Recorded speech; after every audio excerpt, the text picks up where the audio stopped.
ассалому алейкум бинандагони гиромӣ. нашри муфассали барномаи иттилооти ахбору аз телевизиони Тоҷикистон бо хабарҳои дохил ва хориҷи кишвар манзуратон мегардонед. имрӯз дар барнома худшиносии миллӣ, меҳанпарварӣ ва соҳибдавлатӣ бо дарки баланди масъулият. мушкилоти маблағгузорӣ ва саҳлангорӣ. чаро сохтмони кохи фарҳанги шаҳраки дар банди ноҳияи Нуробод то имрӯз анҷом намеёбад? тадбирҳои экологӣ ва беҳсозии вазъи муҳити зист. иқдоми тозагии соҳил ва тозагии маҳал дар шаҳри Душанбе гузаронида шуд. бо гузарондани якчунин аксияҳои экологӣ ҳолати экологии шаҳри Душанбе рӯз ба рӯз беҳтару хубтар гардидааст. мавсими ҷамъоварии алаф ва дигар гиёҳҳои худрӯй барои захираи хӯроки чорво дар ноҳияҳои вилояти Хатлон. дар замони ниҳоят пуртазоди ҷаҳонишавӣ инсоният ба мушкилоту таҳдидҳои нав рӯбарӯ аст ки ҳаллу фасли онҳо танҳо тавассути ақлу хирад ва фарҳанги инсонпарварона имконпазир аст. дар чунин марҳила худшиносии миллӣ, меҳанпарварӣ ва соҳибдавлатӣ бо дарки баланди масъулият тақозо гардида, ифтихор аз давлати соҳибистиқлол, арзишҳо ва дар партави сиёсати созандаву дастовардҳои он ташаккули андешаи миллӣ, омили асосии рушд, аз ҷумла устувории пояҳои давлатдорӣ мегардад. шарҳи Фахриддини Муҳаммад Юсуф. ҳифзи арзишҳои миллӣ, таҳкими рукунҳои муҳими давлатдорӣ, худшиносӣ ва ифтихор аз дастовардҳои соҳибистиқлоливу озодӣ самараи низоми судманди давлатдорист ки дар шароити кунунӣ дар заминаи ҳамдигарфаҳмӣ, ваҳдати сартосарӣ ва меҳанпарастии мардуми шарафманди кишвар чун кафолати рушду тараққиёти давлат аз ҷумла суботу амният ва ягонагӣ пеш гирифта шудааст. дар ин раванд сохти давлатдорӣ ки бо рушди бонизоми тамоми бахшҳо таҳким меёбад, муаррифгари ҳарчи бештари дастовардҳои миллӣ буда дар роҳи эъмори давлатдории навини тоҷикон, пайвастани он бо ҷомеаи ҷаҳонӣ ва ҳифзи манфиатҳои милливу давлатӣ, таъмини сулҳу субот ва ҳуқуқу озодиҳои инсон нақши барҷастаи таърихӣ дорад. чунин падида дар навбати худ маҳсули андешаи миллӣ ва арзишҳои бунёдии халқи мамлакат мебошад. чӣ тавре ки бузургони мо гуфтаанд, дӯст доштани ватан аз гӯшаи имондорист. ватан ин такягоҳи мо, хонаи мо ва сарманшаи хушбахтиву саодати ҳар яки мост. ватан доштан некбахтиест ки онро ба ягон маълумотҳои дунё наметавон иваз намуд. мо ҷавонон имрӯз шукргузори онем ки дар чунин як ватани зебои обод зиндагӣ дорем ва худро хушбахттарин ҷавон низ мешуморем. агарчи имрӯз истиқлолият бузургтарин ҷашни миллии мост, дастовардҳои он аз ҷумла дар заминаи низоми устувори давлатдорӣ, осоиштагии алалхусус суботи сиёсӣ арзиши олист, зеро он замина ва таҳкимбахши рушди устувори мамлакат ва зиндагии шоистаи мардум мебошад. бо дарки ин ҳама ҷомеаи тоҷик, махсусан насли наврасу ҷавон аз дастовардҳои беназири замони созандаву таърихӣ ифтихор менамоянд, сабақ мегиранд ва ба мероси бузурги маънавӣ ва фарҳангии ниёгонамон арҷгузорӣ карда ин неъмати олӣ, иттиҳоду ягонагӣ ва осоиштагии миллиро чун гавҳараки чашм бояд дар оянда низ ҳифз намоянд, зеро дар раванди ҷаҳонишавӣ ихтилофҳои зиёде арзиҳастӣ доранд ки бетаъсир нест. озодӣ ва соҳибистиқлолӣ ганҷи беҳамтост ки онро ҳифзу гиромӣ бояд дошт. яке аз хусусиятҳои асосии миллати тоҷик ҳисси мустақилӣ буда дар тамоми давраи мавҷудият он таҳким ёфтааст. дар ин замина дар самти устувории пояҳои давлатдорӣ дар радифи мавҷудияти таҳдид ё худ равандҳои манфии халалдоркунандаи осоиштагӣ аз ҷониби ҳар як фарди тоҷикистон нақшаву мароми созанда бояд чун стратегияҳои амал бо ифтихор аз давлату давлатдорӣ татбиқ гарданд, зеро маҳз худшиносӣ, зиракии сиёсӣ ва арҷ гузоштан ба муқаддасоту дастовардҳои замони соҳибистиқлолӣ кафили рушди устувор аст. имрӯз дар харитаи геополитикӣ тоҷикистон чун субъекти мустақил ва баробарҳуқуқи низоми навини робитаҳои байналмилалӣ бо 178 кишвари ҷаҳон муносибатҳои дипломатиро ба роҳ монда, ҳамкориҳояшро дар асоси принсипҳои дуҷониба ва дар чорчӯби созмонҳои бонуфузи байналмилалии минтақавӣ фаъолона пеш мебарад. ин барои аҳолии шарифи кишвар имкони муаррифии бештари дастовардҳои миллӣ, хоса таҷрибаи тамаддунофарӣ ва ташаббусу пешоҳангиро муҳайё месозад ки дар асри нав танҳо бо роҳи аз бар намудани равияҳои афзалиятноки илм ва донишу ҷаҳонбинии васеъ татбиқ хоҳад шуд. дар ин самт ҳар яки мо бояд дар ҳамдилӣ ва худшиносии баланди миллӣ аз иттиҳоди миллат дифоъ кунем. идомаи ахбор. дар дораи тадбирҳои бодониву бунёдкорӣ ба истиқболи ҷашни 30-солагии истиқлоли давлатии ҷумҳурии Тоҷикистон дар ноҳияи Рӯдакӣ иншооти таъиноти гуногун мавриди баҳрабардорӣ қарор дода мешавад. дар ҳамин замина дар ҷамоати деҳоти қиблаии ноҳия маркази саломатӣ ва нуқтаи фурӯши сӯзишворӣ ба истифода дода шуд. гузориш аз ноҳияи Рӯдакӣ. حکومت جمهوری تاجیکستان در سمت بهسازی وضع اجتماعیات مخصوصا در دهات تدبیرهای ضروری را عملی می‌نماید. مقصد اساسی از این پیشنهاد عملی‌گردانی تلاش‌های حکومت مملکت به خاطر باز هم آباد کردن تاجیکستان و حل مسائل اجتماعی اهالی با راه بهتر نمودن اینفراستراکچور پیش از همه در ساحه‌های معارف و تندرستی در هر یک دهه و محل اهالی نشین میباشد.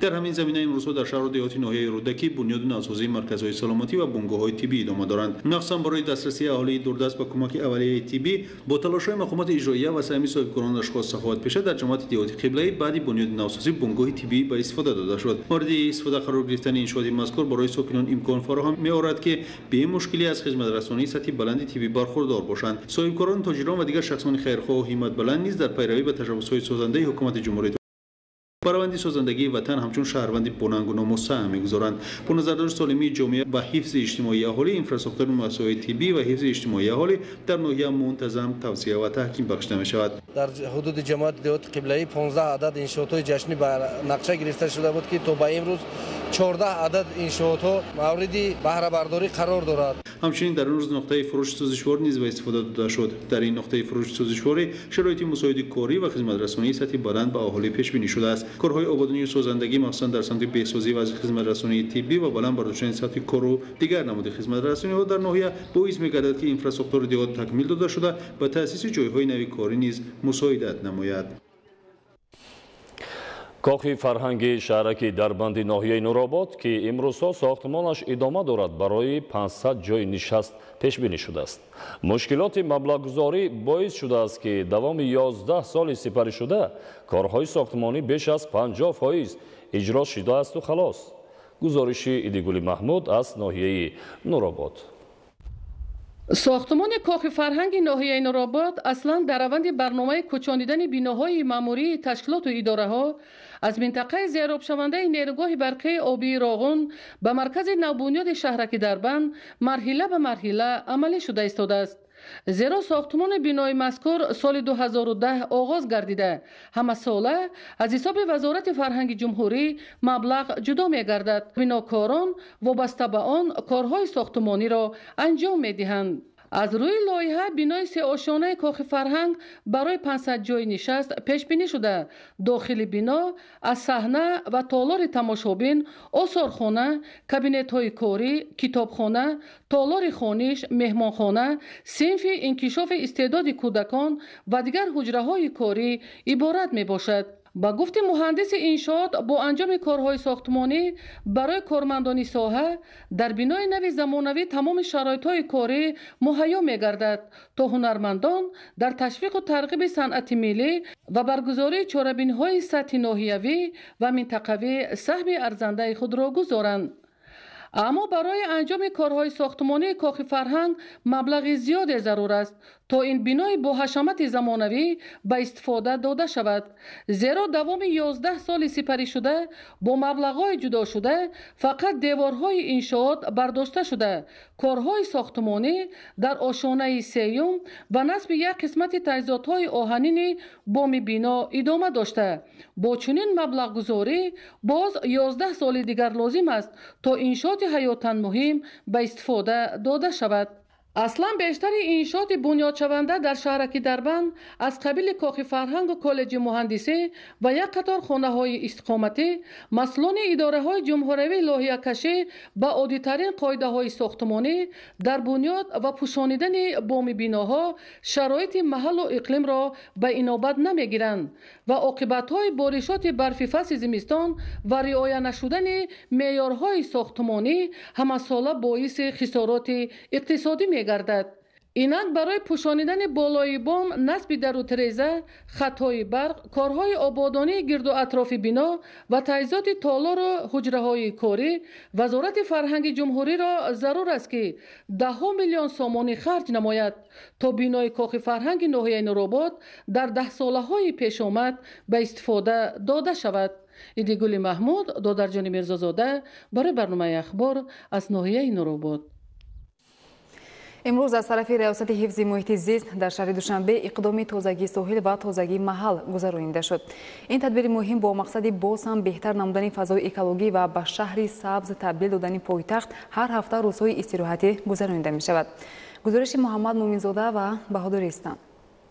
طی سالهای اخیر با تشبث شهرداری توسط آبادانی و سازندگی، تازگی و کبودیزدارکنی، وضع اکولوژی شهر دوشنبه خوب گردیده به شهر سبز تبدیل یافت. با مقصد باز هم آزاده نمودن خیابان و شفت ساحل از پرتاب و علفهای بیگانه خودروی، روزهای استراحتی با تشبث ریاست حفظ محیط زیست شهر دوشنبه و جلب کارمندان کسب و کار گوناگون اکسیه تازگی ساحل و تازگی محل گذرانیده می شود. هدف از گذراندن یک چنین چورابینی‌های اکولوژی این پیش از همه تطبیق برنامه‌های اکولوژی حکومت جمهوری تویسان درباره برنامه‌های دولتی مجموعه رشد تربیت و معرفت اکولوژی اهالی جمهوری تویسان در دوره تا سال 2025 میباشد.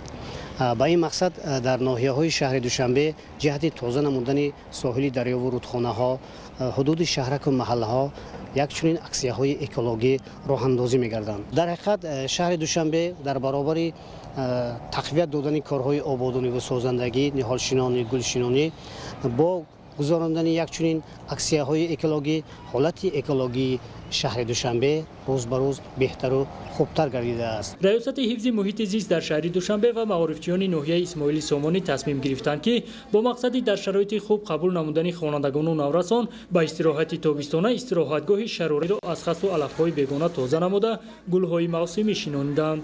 تمام معارفچیان ناحیه اسماعیل سامانی جمع آمدند، حشر عمومی تشکیل نموده گذرانده ایستاده‌اند و همه این تیاری‌ها برای به آسایشگاه فرا گرفتن کودکان مکتبچگان ناحیه اسماعیل سامانی می باشد و امروز در استراحتگاه تمام شرایط‌ها فراهم آورده شده‌اند و استراحتگاه از تعمیر برآورده شده است و امروز تمام صحن حولی آسایشگاه از طرف معارفچیان تازه و آزاده کرده شده ایستاده‌اند.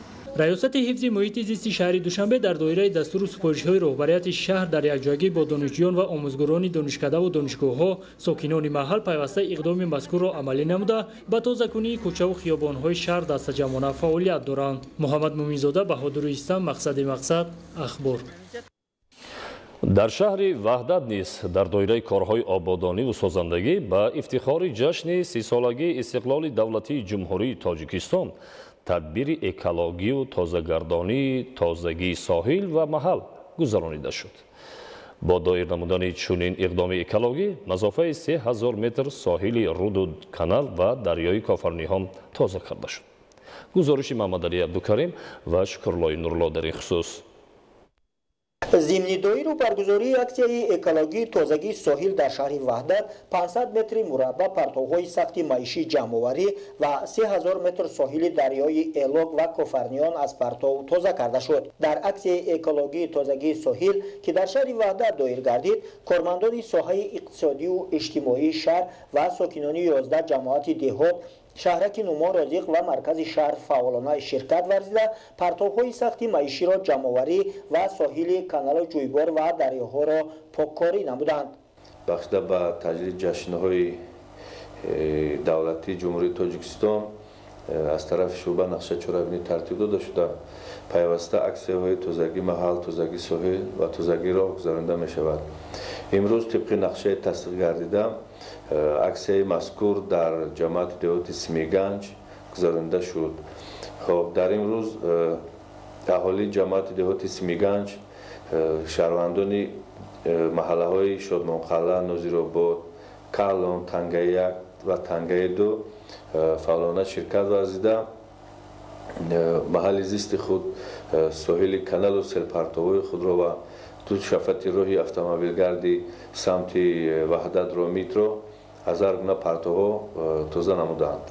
اینچنین با مقصد بلند برداشتن معرفت و تربیه اکولوژی اهالی راه ندادن به جایگیر نمودن پرتو در ساحل دریا و کانالها، جایهای غیر مقرری و تازه و آزاده نگاه داشتن ساحل رودخانه و کانال و دریاها، سهمگذاری در کارهای آبادانی و شکوفایی از جانب کارمندان ریاست حفظ محیط زیست شهر وحدت با ساکنان چاره‌بینی‌های فهماندهی گذرانیده شد.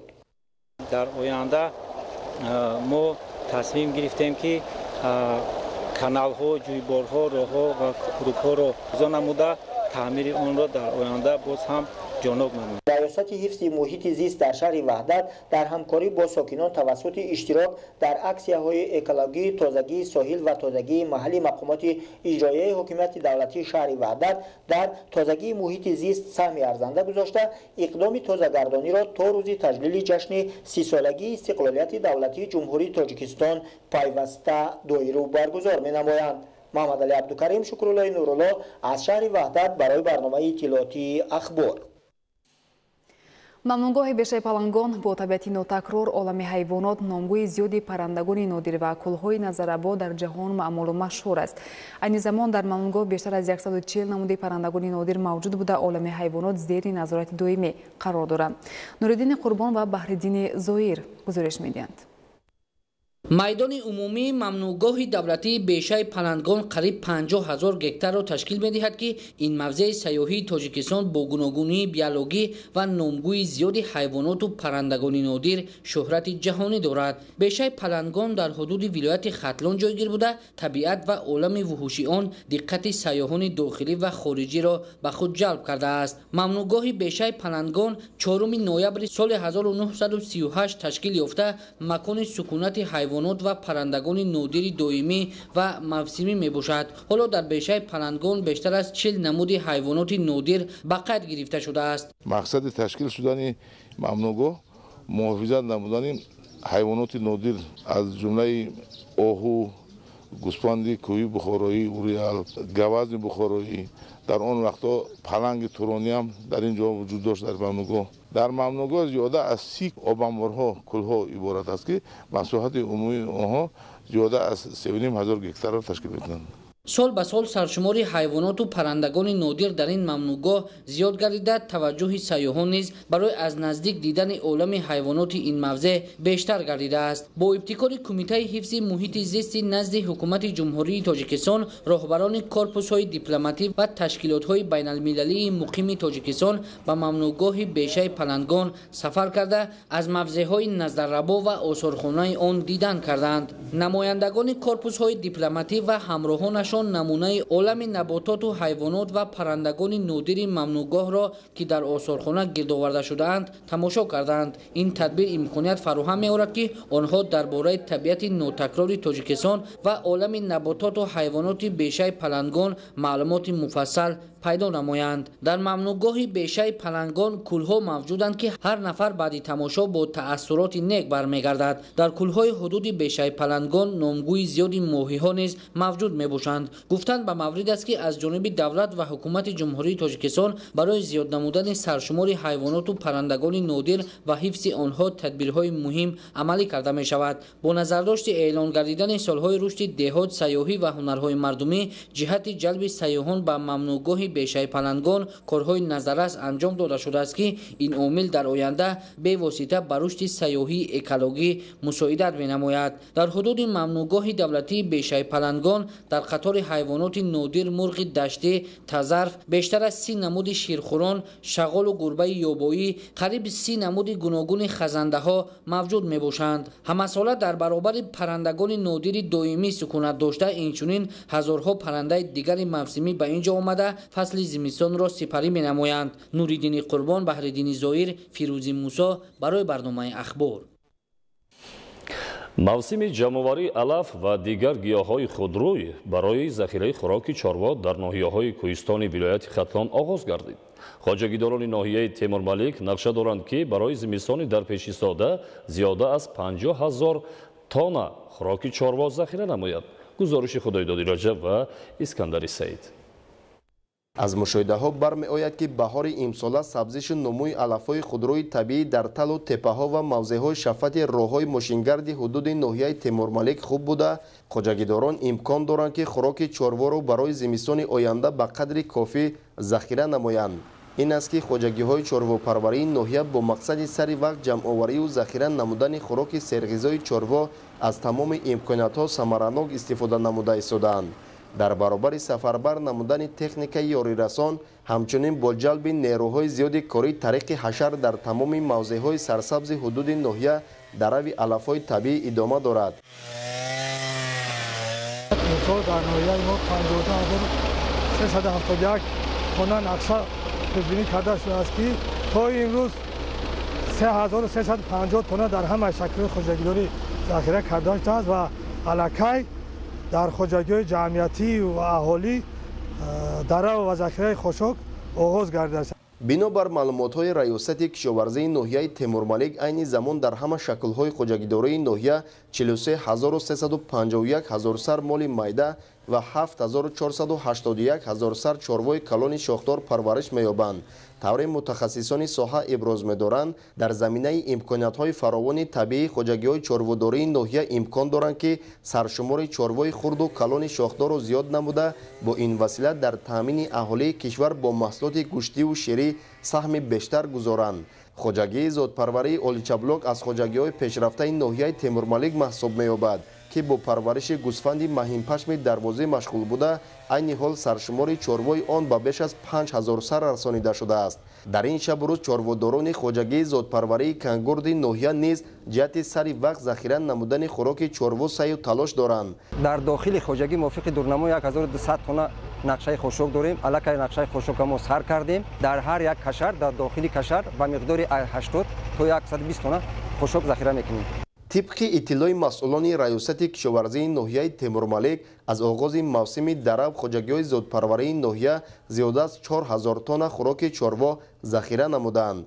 бо мақсади сари вақт ҷамъоварӣ ва захира намудани хӯроки чорво, бо ташаббуси мақомоти иҷроияи ҳокимияти давлатии ноҳия нақша чорабиниҳо ташкил дода шуда, дар рӯзҳои истироҳатӣ коллективҳои меҳнатӣ, кормандони ташкилоту идораҳои ноҳиявӣ ба мадади деҳқонону чорводорон баромада, дар таъмини дурнамои солонаи захираи хӯроки чорво аз ҳисоби алафҳои табиӣ саҳми худро гузошта истодаанд. имсол дар ноҳияи мо захираи хушук ва солҳои гузашта баробар нест ва ҳамаи нигоҳ накарда аз тамоми имкониятҳои дохилию беруна истифода бурда, аз тамоми намудҳои алафро аз картошкае ки мо ҳосил мегирем баргу поя ҳамиро ҳатто мо ҳамин хел тавсия додем ки ҳаминам барои захира намудани хушук ҳамисола ки кӣ медонад ки зимистон аллакай ай пеш меомада ки чӣ хел меамон ки сард биёя ки инро мо чандин боро дидаем.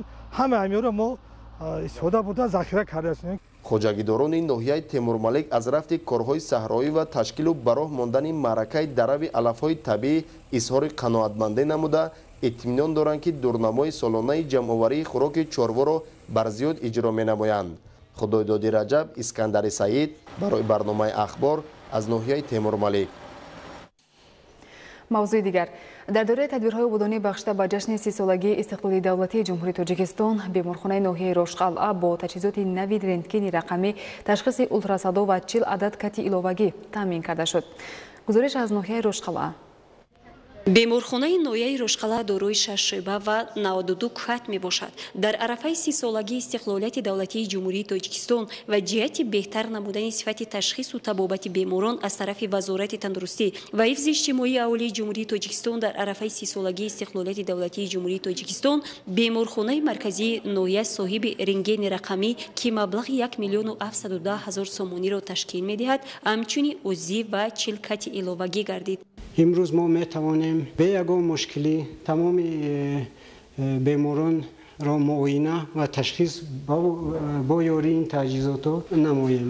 миннатдории худро ба асосгузори сулҳу ваҳдати миллӣ, пешвои миллат муҳтарам Эмомалӣ Раҳмон мерасонем ки чунин ғамхорӣ дар ҳаққи соҳаи тандурустӣ карда истодаанд. дар касалхонаи марказии ноҳияи Рошқалъа дар даврони истиқлолияти давлатӣ барои табобату ташхиси беморон шароитҳои зарурӣ муҳайё гардиданд. ба ғайр аз дастгоҳи рақамӣ, боз дастгоҳи ултрасадо, дастгоҳи барқии сабти дил, дастгоҳҳои нафаси сунъӣ дастраси касалхона гардиданд. ҷоизи зикр аст ки дар баробари дастовардо дар касалхона мушкилоти мавҷуда ҷой доранд ки ба кори соҳа монеа эҷод мекунанд.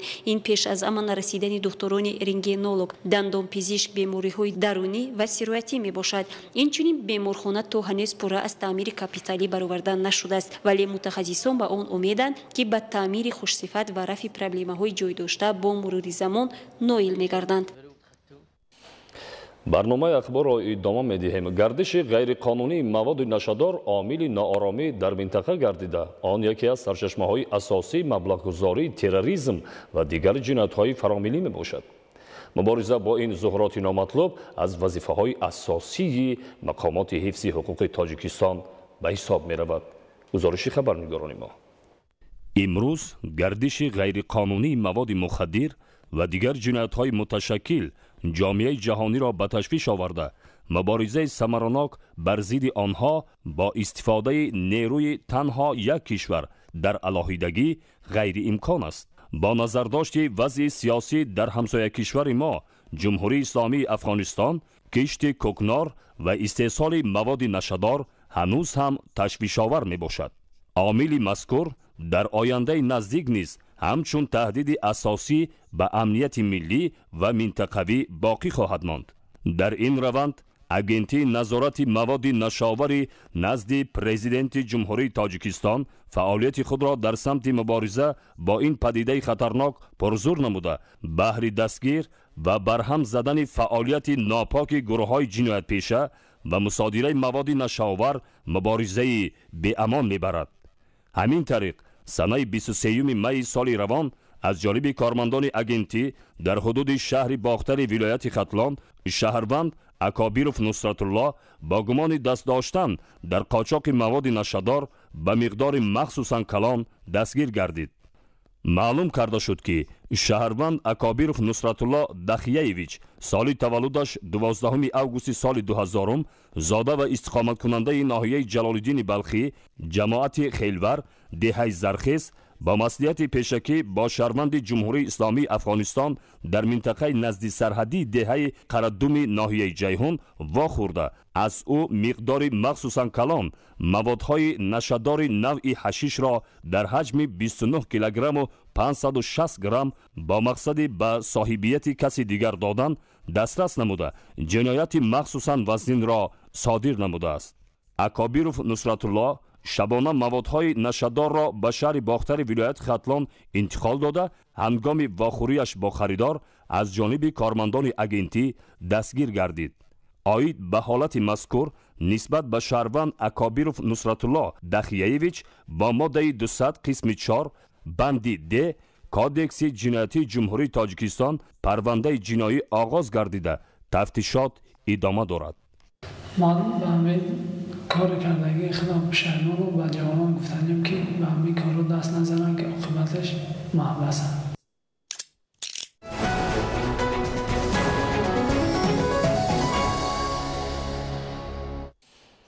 ادامه اخبار با مقصد تطبیق برنامه‌های رشد هنرهای مردمی بخشیده به سالگی استقلال دولتی جمهوری تاجیکستان در دوره سالهای رشد دهات سیاحی و هنرهای مردمی با اقدام فدراسیون اتفاقهای کسبه مستقل تاجیکستان در ولایت سوخت دور ولایتی فستیوال آزمون هنرهای مردمی معرفی هنرهای ملی برگزار گردید.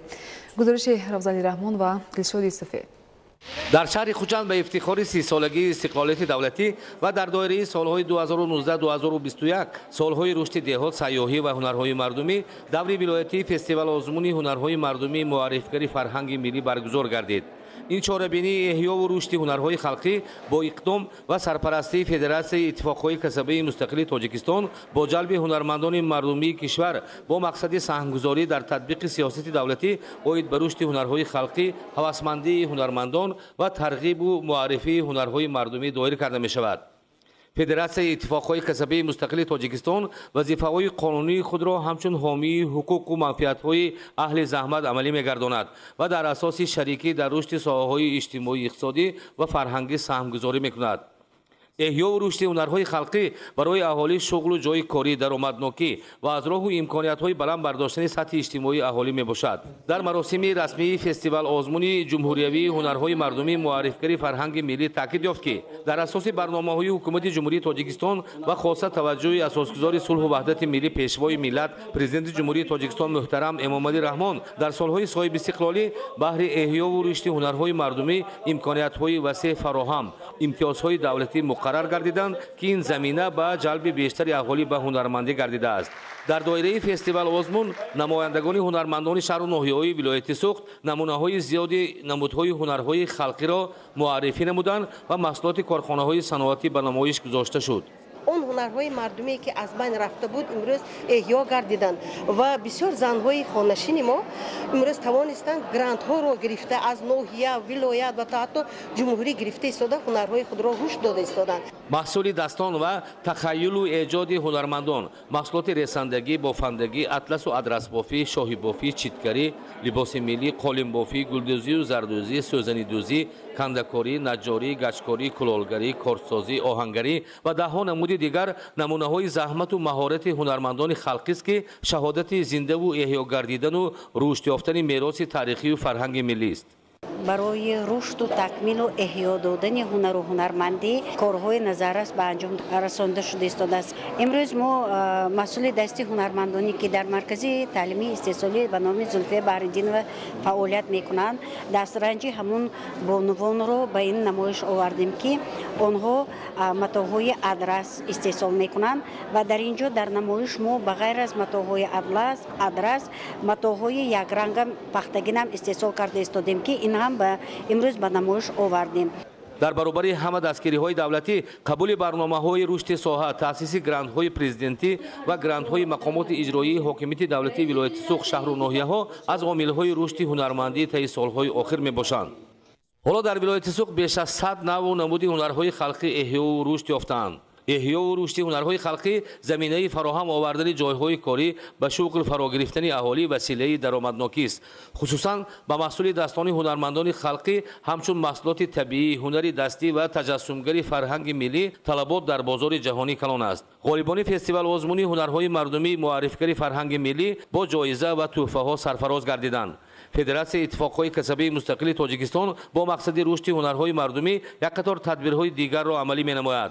با مرکز بازآموزی و تکمیل اختصاصی نزد شورای اتفاقهای کسبی ولایت سوخت مقام جمهوریوی داده شده. بعد تحصیل و بازآموزی 30 نفر زنان و دختران بیشغل صاحب کسب هنری دوزندگی و هنرهای خلقی گردیدند. با آنها سرتیفیکات‌ها تقدیم کرده شدند. در ناحیه‌های واسع و فرخار برای به سر و لباس یگانه مکتبی تأمین نمودن خوانندگان و دستگیری رشد استحصالات شعبه معارف شرطنامه همکاری را با کارخانه‌های دوزندگی محلی براه مانده است. در اساس شرطنامه مذکور تا اولهای ماه اوگوست سال روان باید فرمایش دوخت لباس پرره اجرا و آن به خوانندگان دسترس کرده شود. ادامه موضوع در گزارش سید جعفری محمدعلی و خورشید نادرخان. در نویای واسع برای پیشرفت استحصالات سال سوم است که دوخت سر و لباس یگانه مکتبی در همکاری با کارخانه و کارگاه‌های دوزندگی نویه براه مانده می شود. امسال طبق این شرطنامه باید برای زیاده از 20,000 خوانندگان سر و لباس یگانه مکتبی آماده کرده شود. شعبه معارف نویای واسع که 70 مؤسسه تعلیمی را فرا میگیرد برای با سر و لباس خودی تامین نمودن مکتب بچگان با کارخانه دوزندگی سلطان کبیر به مقدار 25508 تومانی شرطنامه بسته است که علاقه قسم زیاد این لباس ها دوخته به میزاجان رسانده شده است. علاوه بر شرطنامه ذکر شده برای با نرخ‌های دسترس به ساکنان پیشنهاد نمودن سر و لباس در نزد مجمع خدمترسانی سلطان کبیر یارمارکای دائمی عمل کننده فروش سر و لباس یگانه مکتبی تشکیل کرده شده است. دوخت سر و لباس که در اساس فرمایش رهبران مؤسسه‌های تعلیمی و انتخاب کمیته پدر و مادران صورت می‌گیرد برای تامین صفت و اجرای سریع شرطنامه با ابتکار مسئولین شعبه معارف نویه و آموزگاران در دو کارخانه دوزندگی با جریان استحصالات شناس شدند و تاکید شد که امسال تا اولهای ماه اوگوست فرمایش آماده کردن سر و لباس یگانه مکتبی پرره اجرا گردیده و آن به خوانندگان دسترس کرده می شود. در نویه فرخار نیز این اقدام عملی کرده شد و آموزگاران در 3 کارخانه دوزندگی نویه با دیزاین دوخت سر و لباس یگانه مکتبی شناس شدند. در نویه فرخار امسال نیز مؤسسه‌های تعلیمی با کارخانه دوزندگی جمعیت دارای مساحتش محدود سمایکه، کارخانه دوزندگی دهات غیرت و کارخانه دوزندگی جماعت شهرک فرخار شرطنامه بستند. در دو کارخانه دوزندگی حساب آماده کردن متخصصان سال دوم است که دوخت شیم و کاستیوم براه مانده شده است. از جمله شرطنامه اساسی با کارخانه‌های ذکر شده تا امروز به اطلاع مسئولین برای زیاده 6000 خواننده سر و لباس یگانه مکتبی آماده کرده شده است. در ولایت سوخت بین خوانندگان مؤسسه‌های تعلیمی، دانشجویان مؤسسه‌های تحصیلات میانه و عالی کسبی تحت عنوان کروپسیا پدیده نامطلوب جهانی معاصر آزمون گذرانده شد. آزمون مذکور با مقصد ترغیب و تشویق همگان اید به پیشگیری عمل‌های کروپسیونی از طرف ریاست اگنتی نظارت دولتی مالیوی و مبارزه با کروپسیا جمهوری تاجیکستان در ولایت سوخت برگزار کرده شد. گزارش محمود احمدزاده و الیاسی بابوجان. آزمون تحت عنوان کروپسیا پدیده نامطلوب جهان معاصر بین خوانندگان مؤسسه‌های تعلیمی، دانشجویان مؤسسه‌های تحصیلات عالی و میانه کسبی شهر و ناحیه‌های ولایت سوخت از روی نامیناسی‌های انشای بهترین، رسم و صحنه‌چی بهترین بین خوانندگان صنف‌های 9 و 11 و در نامیناسی مقاله پوبلیسیستی بهترین، شعار و رولیک اجتماعی از طرف ریاست اگنتی نظارت دولتی مالیوی و مبارزه با کروپسیا جمهوری تاجیکستان در ولایت سوخت در یک جایگی با شعبه‌های معارف شهر و ناحیه‌های ولایت گذرانیده شد. آزمون مذکور بخشیده به جشن 30 سالگی استقلالیت دولتی جمهوری تاجیکستان، 15 سالگی تأسیس یابی اگنتی نظارت دولتی مالیوی و مبارزه با کروپسیا جمهوری تاجیکستان بهره در ضمیر نسل نورس بیدار ساختن حس وطندوستی، آگاه نمودن آنها از خطر و عاقبت‌های کروپسیا و مقاومت با عمل‌های نامطلوب راه اندازی گردیده، شرکت کنندگان از حساب خوانندگان مؤسسه‌های تعلیمی، دانشجویان مؤسسه‌های تحصیلات عالی و میانه کسبی از روی شرط‌های معین شده، کارهای ایجادی، مقاله‌های پوبلیسیستی، رسم و صحنه‌چی‌ها، شعار و رولیک اجتماعی آماده کرده پیشنهاد داشتند. و من که از روی نمینه مقاله بهترین اشتراک نموده غالب آن گشتم. ماهیت مقاله من پیش از همه کروپسیا چیست و همچون یکی از عمل‌های نامطلوب و تاثیر آن به حیات اقتصادی، اجتماعی، سیاسی دولت شهروندان به حیات آنها وارد گشته سطح کمبیزاتی را بالا می‌بردارد. در مقاله خود درج نمودم. هر یک اشتراکچی آزمون از خود مسئولیت نشان داده، فهمیش تخیلات خود دایر به عمل‌های خطرزای کروپسیا که مانع رشد و ترقیات دولت و جامعه می‌گردد در مقاله پوبلیسیستی طریق رسم، رولیک اجتماعی، صحنه‌چی‌های حجوی انعکاس نمودند. دور نهایی و جنبش آزمون کروپسیا پدیده نامطلوب جهان معاصر در کاخ جوانان به نام لایق شیرده شهر خوجند با اشتراک نمایندگان اهل جامعه برگزار گردید. مقصد از برگزاری آزمون مذکور این یک تحکیم بخشیدن سیاسی ضد کروپسیونی حکومت جمهوری تاجیکستان می باشد. یعنی که پیش از همه برگزاری آزمون مذکور از تقویت قانون نو، یعنی که در تغییر نو قانون جمهوری تاجیکستان درباره مقاومت با کروپسیا از 7 آگوست سال 2020 قبول گردید و در همین قانون چاره‌های مقاومت با کروپسیا پیش بینی شده است. وابسته به چاره‌های کلیدی مقاومت با کروپسیا از جمله تبلیغ و تشویق ضد کروپسیونی، تعلیم و تربیت ضد کروپسیونی پیش بینی شده. در جنبش آزمون هیئت حکمان و مسئولین ریاست اگنتی نظارت دولتی مالیوی و مبارزه با کروپسیا جمهوری تاجیکستان در ولایت سوخت تاکید داشتند که در سن نورسی با آگاهی در روحیه مقاومت به این ظهورات نامطلوب به پایان رسیدن نسل آینده در پیشگیری و محو کروپسیا مساعدت می‌نماید. در جنبش غالبان و اشتراکچیان فعال با سپاسنامه و تحفه‌های خاطروی قدردانی کرده شدند. محمود احمدزاده، الیاس باباجان، شهر خوجند برای برنامه اخبار. در دایره اعلان گردیدن 20 ساله آموزش و رشد علم‌های طبیعت‌شناسی، ریاضی و دقیق در شهر دوشنبه از فن‌های زبان تاجیکی، روسی، انگلیسی، تاریخ خلق تاجیک، بیولوژی، فیزیک، شیمیا و الگبرا بین خوانندگان مؤسسه‌های تحصیلات ابتدایی کسبی المپیادای جمهوریوی دایر گردید. گزارشی خبرنگاران ما. با به دست آوردن استقلالیت کامل کشور در جمهوری تاجیکستان و با تشبس‌های بزرگ و سازنده اساسگذار صلح و وحدت ملی پیشوای ملت، پرزیدنت جمهوری تاجیکستان محترم امامعلی رحمون مؤسسه‌های نو زمانوی مورد استفاده قرار داده شد که چنین بنیادکاری‌ها توانست در بلند برداشتن سویه دانش خوانندگان و دانشجویان زمینه مساعد را فراهم آورد. با این مقصد در دایره اعلان گردیدن 20 ساله آموزش و رشد علم‌های طبیعت‌شناسی، ریاضی و دقیق با تشبس وزارت مهنت، مهاجرت و شغل اهالی جمهوری تاجیکستان در مرکز تکنولوژی اطلاعاتی و کمیونیکاسیونی شهر دوشنبه از فن‌های زبان تاجیکی، روسی، انگلیسی، تاریخ خلق تاجیک، بیولوژی، فیزیک، شیمیا و الگبرا میان خوانندگان مؤسسه‌های تحصیلات ابتدایی کسبی تابع وزارت مهنت، مهاجرت و شغل اهالی جمهوری تاجیکستان المپیادای جمهوریوی دایر گردید. هدف برگزار نمودن آزمون از آن عبارت است که در این آزمون مذکور دانشجویان آماده اشتراک می‌کنند و از دانش و لیاقت خود برخوردار گشته برای برای زمینه رشد شخصی و رشد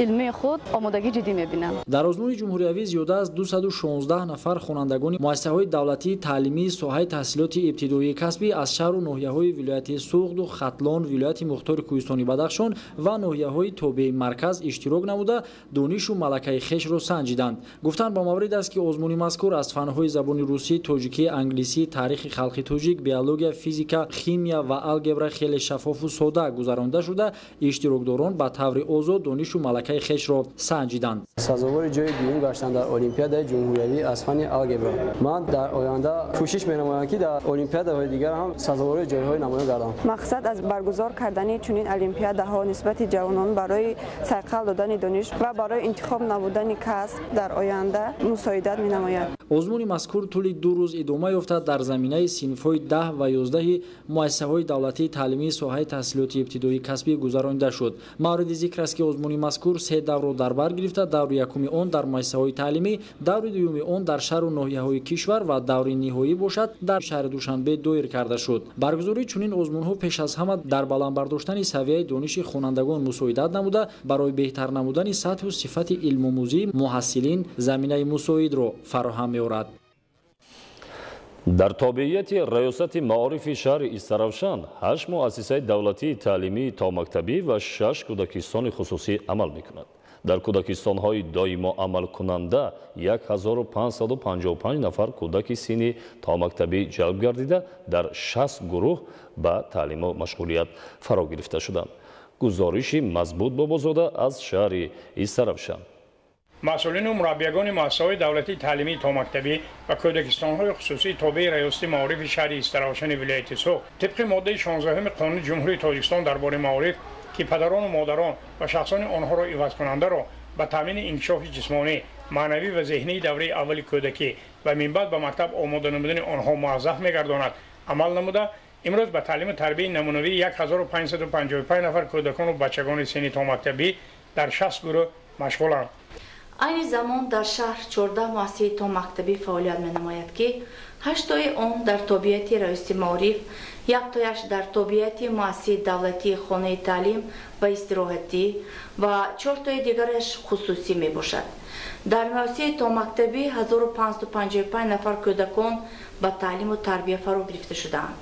این مؤسسه ها از 60 گروه عبارت بوده، در آنها 60 نفر مربیه ها فعالیت دارند. مشغولیت ها با زبان دولتی دایر گردیده از قرائت سرود ملی آغاز می شود.